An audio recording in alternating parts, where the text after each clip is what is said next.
thanks very much for having me. It's nice to be out of the house. I have kids, and my wife and I are very fortunate. A few years ago, we were told that we were unable to have children by our landlord. Yeah.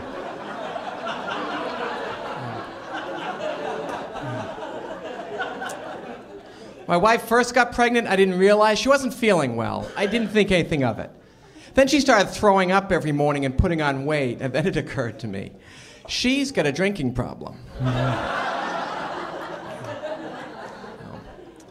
So we have two kids. We picked out kind of old-fashioned names for our kids. Our little boy's Hunter, and our little girl is Gatherer.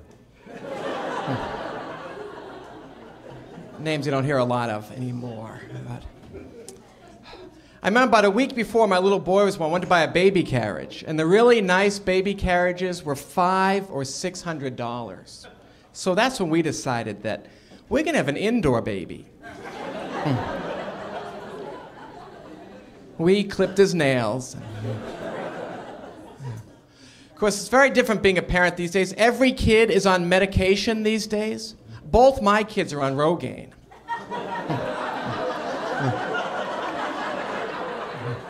They insisted.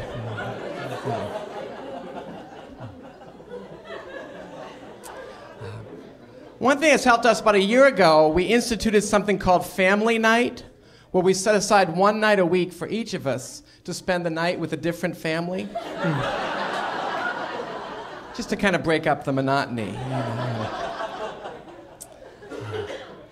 As much as I love being a parent, it's so nerve-wracking because you're just constantly worrying. You know, what if they're not mine? It never ends. And I love my parents, but they made some mistakes, you know. My brother Vivian is still bitter. Let it go, Viv.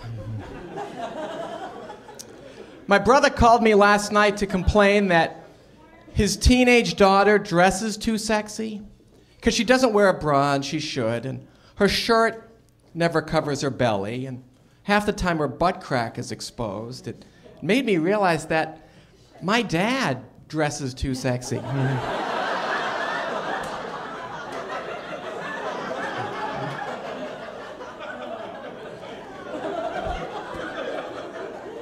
Dad, you're a skank.